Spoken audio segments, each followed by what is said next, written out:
The long winter break is finally almost over, and I couldn't be happier to finally be getting back into watching some professional Call of Duty, with Minor 1 coming up this weekend starting on Friday. We're finally going to be able to watch some competitive COD again, because it feels like the Black Ops 6 season just started, and then after 2 weeks, we go into this break. So I'm personally super excited to finally hop back into Stage 1 and see how the rest of it plays out with the Minor, the rest of the qualifiers, and then Major 1, which is actually a pretty long ways away, it feels like. But as you can see by the title of this video, we're going to be talking about my predictions for the rest of Stage 1, as well as a bunch of other things, including some New Year's resolutions and goals, as well as the Ask Jake segment at the end of the video. But first off, welcome back to Champ Sunday with Jake Maverik. I hope you guys all had a good week and are ready for another great week ahead. As I said, Stage 1 resumes with the Minor tournament on January 10th, which is this coming Friday. And with that coming around, I figured we kind of talked about my Minor predictions last episode, and we're going to do a full Minor predictions episode on the Around the CDL podcast tomorrow night. Well, it's going to be Monday night, so when you're watching this, it could be tomorrow, it could be today when you're watching this, so we'll see. But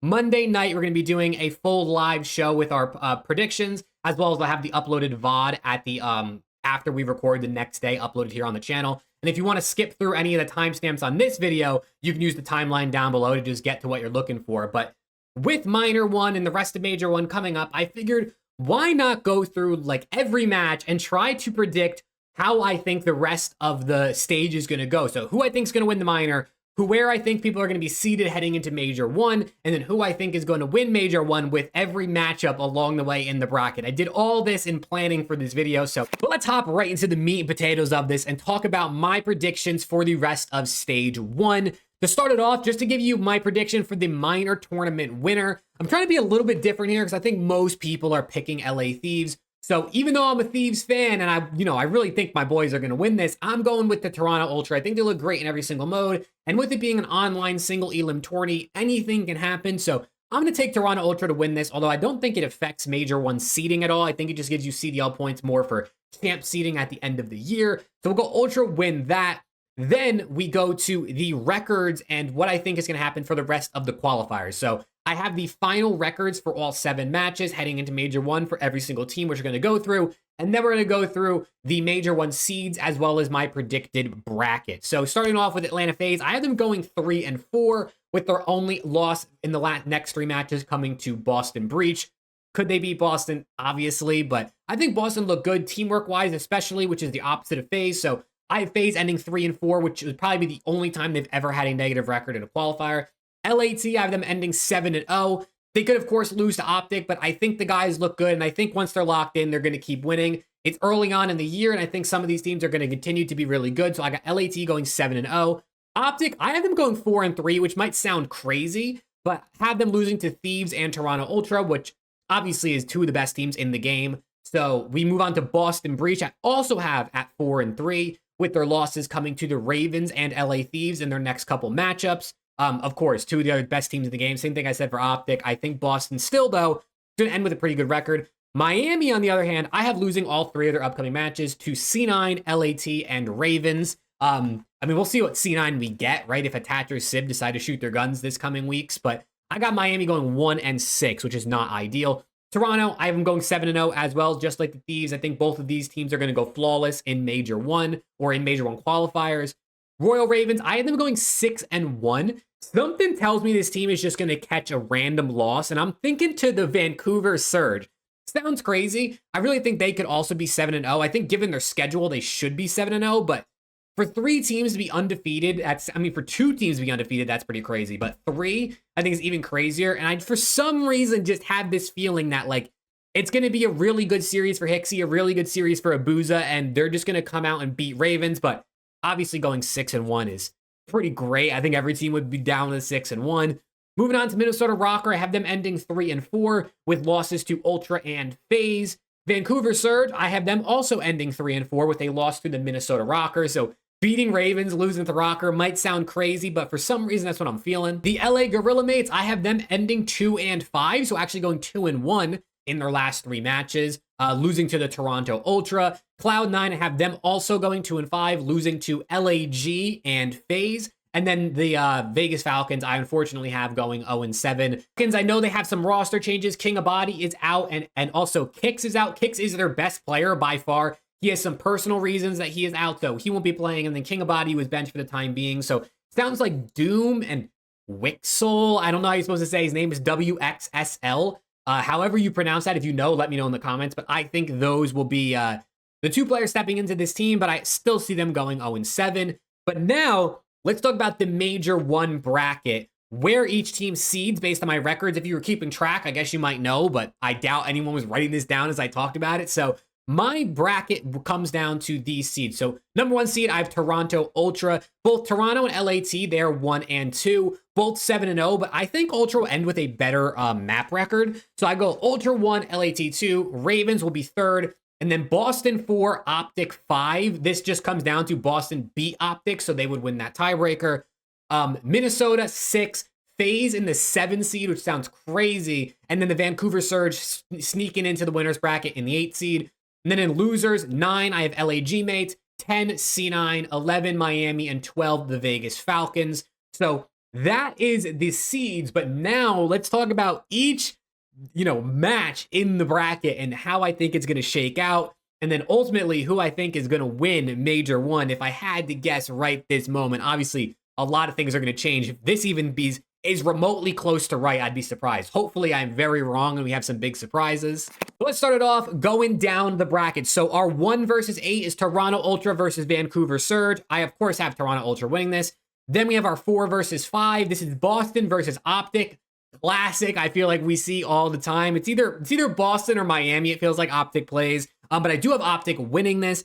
Then we have LAT versus FaZe, which would be the 2 versus 7 seed, which on land could be really, really great. But obviously, based on what we've seen, I have to pick LAT. That's not even any bias. Just, we're only 2 weeks into the year and FaZe have not looked good. So, of course, I'm going to pick Thieves. And then to round out the winners bracket, I'm looking down, by the way, because I have this all written down on my piece of paper. I drew out the bracket. We have the Carolina Royal Ravens versus Minnesota Rocker, and I do have the Ravens taking this one. So now we drop the losers bracket, round 1. We got Vancouver versus LAG, and I think LAG sneaked this out. I feel like Vancouver should be the better team given what we've seen so far, but something tells me LAG is going to at least get a win on land to try and give their fans something to root for. So I'm going LAG mates over Vancouver. Then we have Boston versus Vegas. Of course, going Boston. I unfortunately just don't think Vegas are going to get a win at all in stage 1. Then we go to FaZe versus Cloud9, which going into the season sounds crazy to be a losers round 1 matchup, but I do have FaZe taking it. And then we have Minnesota versus Miami. This one's obviously honestly a bit of a coin flip, but I'm going to go Minnesota Rocker just because I think their teamwork has looked better, and I think they've just looked overall a bit more consistent, especially in SND. So I'm going to go Minnesota Rocker there. Now let's go to losers round 2, and we have LAG versus Boston, and I'm going to go with the Boston Breach. I think LAG could continue maybe a little Cinderella run here in loser bracket at Major 1, but at Boston Breach, I think their teamwork just looks good. I feel like they look competent in every single mode, so I'm giving them the benefit of the doubt. And then we have FaZe versus Rocker. I'm going to go FaZe. I think FaZe continue to get wins on LAN. Now we go to winners round 2, where we have Toronto Ultra versus Optic Texas, which would be a banger matchup, of course, to get on LAN. And I'm going to go Toronto Ultra. I think they look really, really good. Optic is going to be interesting to see what they're like on LAN because they obviously have Hook now, who's historically and recently not been a great LAN player. So we'll see how that ends up turning out. Hopefully it proves me wrong. So I would love to see Optic continue to win. But I do have Toronto here. And then LAT versus Ravens, I'm going to go Thieves. Now we drop to losers round 3, where we have the Boston Breach versus the Carolina Royal Ravens. Of course, the bracket flips here. So the team that lost in the bottom side drops to the top side of the bracket. So that is the Ravens in this case. Boston versus Ravens, I'm going Ravens. I just think they have a good understanding of how to play the game early on in the year. And I think you typically see a team that's really good early on in the year make a good run at Major 1. And we saw the Minnesota Rocker do this last year. They, of course, did not start out this strong, though, the way Ravens are. 3-0 FaZe and being undefeated at this point in the year as when I'm recording this. And then we have Optic versus FaZe in losers round 3. This would be a top 6. The loser would get top 6 right in this matchup. And I got Optic getting it done. I think this is where FaZe's little run in losers bracket comes to an end. It's tough to say what FaZe is going to do on LAN, obviously. I mean, they're pretty much unbeatable for the most part, outside of like 2 events in all of the CDL, unless it's on a Sunday, right? Obviously, we know the Silver Surfer accusations, but on Friday, Thursday, Friday, Saturday, they almost never lose, except for champs last year and Major 5 in Cold War. So, but I do think, I think that the woes continue in the CDL for FaZe. They get another top 6, and Optic moves on. So that brings us to our final 4 teams. In winners bracket, I got Toronto versus LAT, and I'm going to give LA Thieves the victory. And then in losers bracket, we got Carolina versus Optic, and I'm going to give it to Optic. I don't know. I just got a good feeling about this Optic team. Maybe a little bit of like the honeymoon period in Major 1. I think they really want to prove that they can continue to win. I know a lot of the fans are down bad to some extent. Maybe not as much as you were a couple weeks ago when the whole Pred thing happened and the news came out of the roster change. But I think the Optic guys are really grinding to try and make sure they can put on for the fans who, of course, were dying and hoping and maybe not expecting, but to some extent expecting this potential back-to-back champ season for Optic Texas. So I think they ride that momentum and the grind they're putting in, and they move on into top 3, taking down the Royal Ravens. That would leave them versus Toronto Ultra at a chance for the grand final, but I do think Toronto get it done here. And I think with just how good Toronto's looked early on in the year, I like them to make a grand final. I mean, I had them winning the minor, as I said a few minutes ago. I think they beat Optic. Optic go out top 3, and Ultra moves into a rematch in the grand finals versus LAT, which would be super fitting because of the whole offseason, right? The Ultra CEO saying some words, and obviously Scrap saying some things, him and Envoy coming over to the Thieves. So LAT versus Toronto, and I'm going to be biased, bro. I'm going to say LA Thieves. Like I said, for the minor, I think Ultra look really great on LAN. We got to see how all these teams continue to play out, but I think this LAT team is going to get better on LAN. I mean, you have Envoy, who is one of the winningest players in the CDL era on LAN. You have Scrap, who's been really good on LAN. You have Hydra, who of course is really good on LAN. And Ghosty, I think, is really good on LAN as well, other than EWC last year, which people were having many arguments about whether or not that was even, I mean, obviously we're not even on LAN technically anymore, but with the whole server issues they were having at that event. But I think the Thieves are going to get better on LAN. I think Ultra, we're going to be interesting to see, and they could for sure win this, but I got LAT biasly taking Major 1 in this prediction for the rest of the stage. So let me know what you think about those predictions in the comments, what you agree or disagree with the most, because I'm sure people are going to disagree. But at the end of the day, I kind of hope I'm wrong to some extent, because if I got all this right, it's a little bit boring in my opinion. So we'll see what ends up being right and what ends up being wrong. But now I want to talk about New Year's, right? I mean, it's 2025. I'm recording this on January 5th. We're already 5 days into 2025, which is crazy. And I'm sure 90% of people are going to click off the video at this point, because who really cares about my New Year's resolutions and goals? But for one, I want to hear your biggest goal or resolution for the year down in the comments. So just let me know what's like the number one thing you're working towards this year. It can be literally anything. But for me, I got a few goals written down. They're obviously all content specific. And I would, of course, want your feedback on these things with you have ideas or ways you think we can achieve these goals throughout the year. Definitely let me know. You can leave in the comments, DM to me on Twitter. Links are in the description.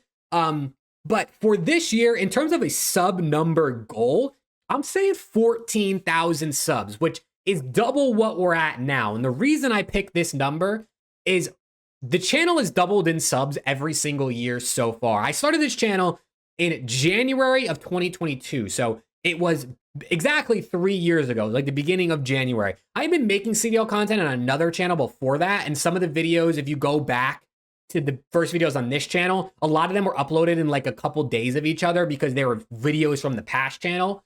So it was a fresh channel though in January of 2022. And by the end of the year, I was at 1.7K subscribers, which is pretty crazy looking back on the first year of the channel, getting up almost to 2,000. Then in 2023, we doubled, going from 1.7 to 3.5, right? So that was a double.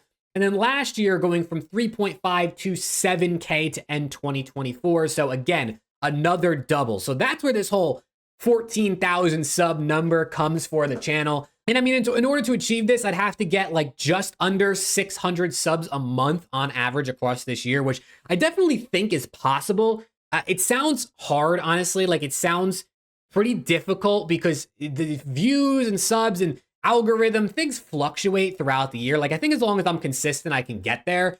But It's definitely difficult. I mean, at the end of last year, I got like 2,000 subs in like the last 3 months of last year in 2024. So if I was to get like that kind of, for 3 months, if I was to get 2 times 4 would be 8,000, that would hit my number. So we'll see what ends up happening, but that's just a number target. It's not really like an actionable thing for me. So I just like to kind of have a goal set in mind. But in terms of actionable things that are goals that I'm going to try and do that will lead hopefully to that number, and this is really where I want your feedback, is I have these 3 things I want to do. Number 1, I want to bring on more guests on this show as well as on the Around the CDL podcast I do with Alex and Preston, or Caesar Season and Optic Texas Burner. If you know who they are on Twitter, if you haven't actually watched the show, you definitely should check it out. As well as just do more collabs in general with people in the scene, whether it's big names. It would be crazy to have a big name, whatever you count that as, on the channel, or smaller up and coming people who want to be creators or personalities in the scene. Just overall having more collaboration with the community, I think would be really good. Like I said, on the different podcast shows I do, or maybe on individual videos or on streams, things like that, I think would just be fun and would of course be a great way to help grow the community. Another one I want to do, and this is like the big one for me, I think, which I gotta be honest, I'm not looking forward to this one because this is part of my least favorite part of making content, which is editing. I want to post one like highly edited video per month. And like I just said, editing is my least favorite part, if I'm being 100% honest, because it takes a lot of time and I just genuinely just don't really enjoy the editing process in a lot. That's one of the reasons I actually love doing this, is because I really don't have to edit too much. It's just me mindlessly talking to you guys, which is a great outlet. But when I mean highly edited, I'm thinking not like documentary necessarily, because I'm not an editor to that extent where I can make a documentary, but something more evergreen where like a lot of my content now is, weekly updates, like whether it be power rankings or tier lists or predictions, but things that are only relevant for like a week or two, right? Because you're not going to go back and watch my power rankings from a month ago, because what would it matter? You know what I'm saying? Like at this point.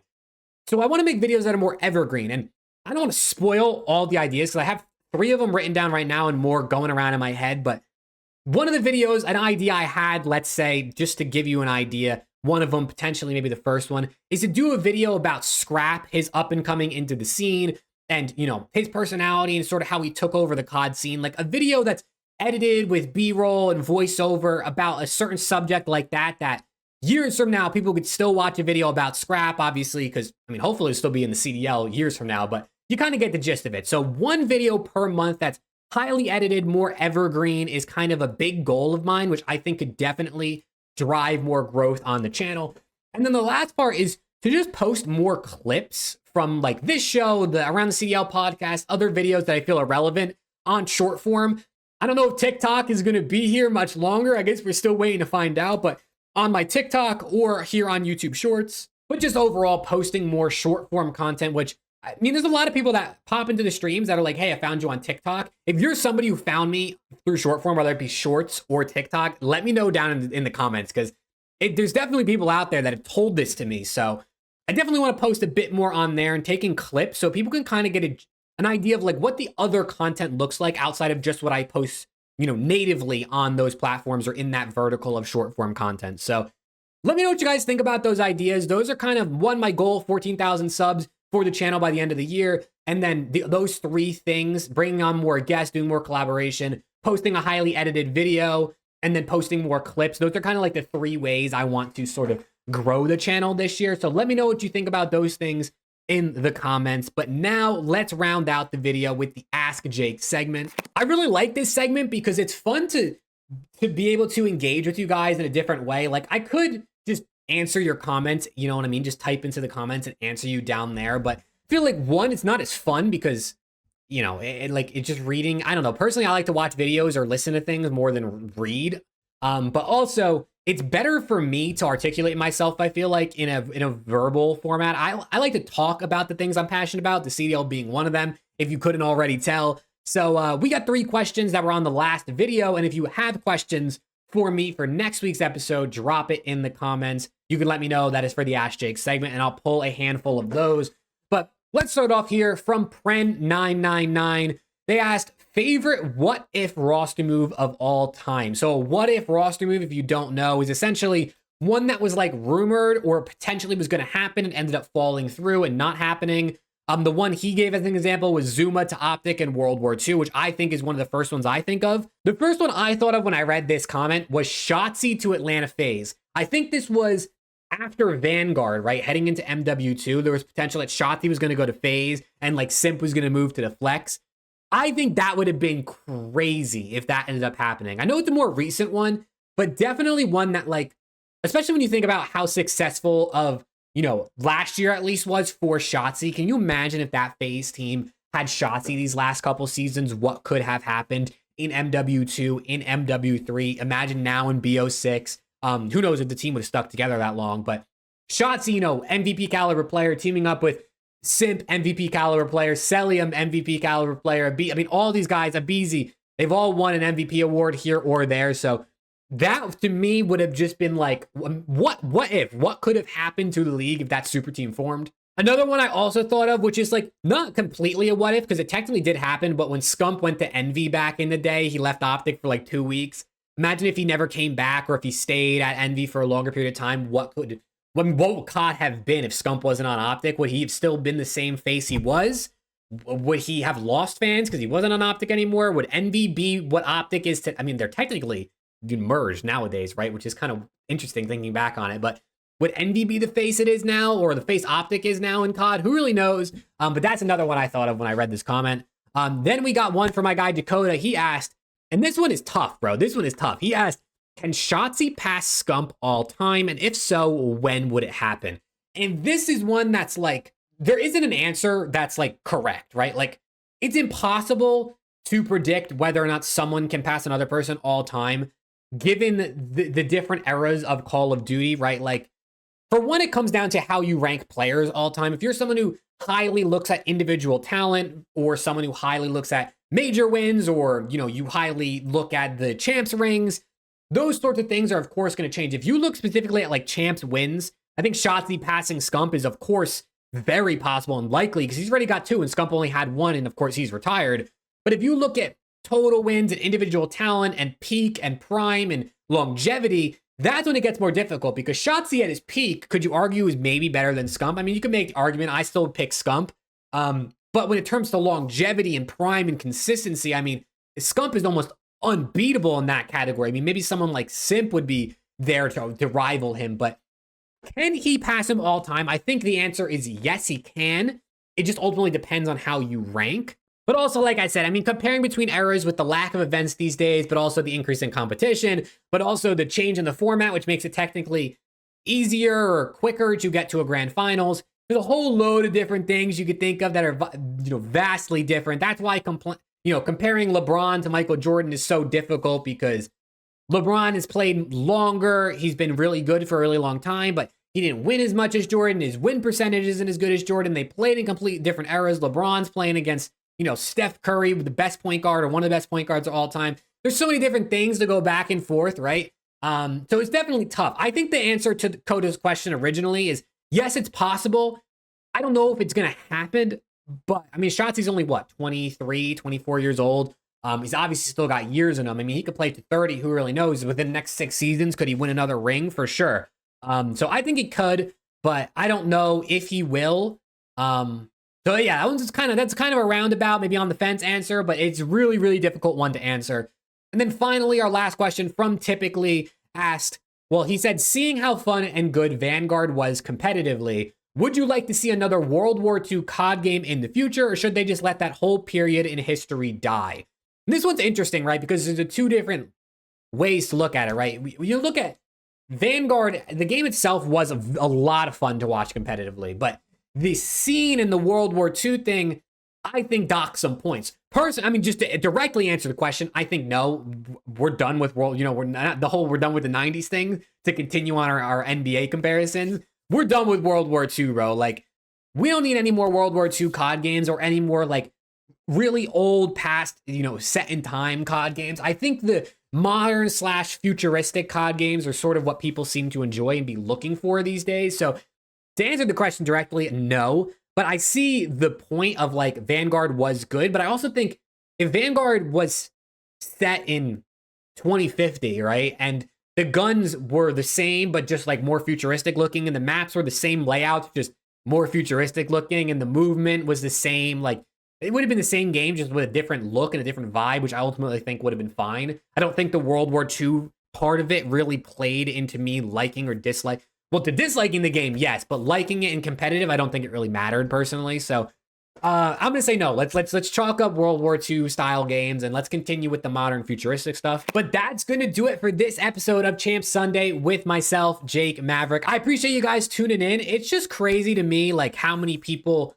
like over just looking back over 2024, how many people stopped by the live streams, commented on the video, watched the TikTok or a short, or subbed to the channel. Like, it's mind blowing to me to think like how many people I feel like I've talked about COD with over the course of the 3 years of this channel, but especially last season and last year, because that was really the year I like streamed and had some crazy moments happen. I mean, hitting over 600 viewers at one point for one of the Kason tournaments and all the different things that happened. Was just a crazy year in 2024, if I'm being honest, and I'm super grateful. I say it a lot, and hopefully it's not like, oh, here he goes again. Like, I really mean it. Like, I genuinely mean like how grateful I am for everyone who's tuned in and watched with me.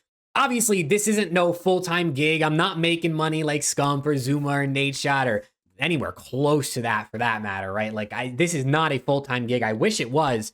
And maybe one day it will be, but for now, just this outlet to talk about COD means a lot to me. So thank you guys a ton, seriously, for an amazing 2024. I really hope you enjoyed. If you're not subbed to the channel, make sure you sub. CDL content coming thick and fast. Pause, but unpause, because that's what it's going to be this year. So thank you guys a ton, and hopefully I'll see you all in the next one.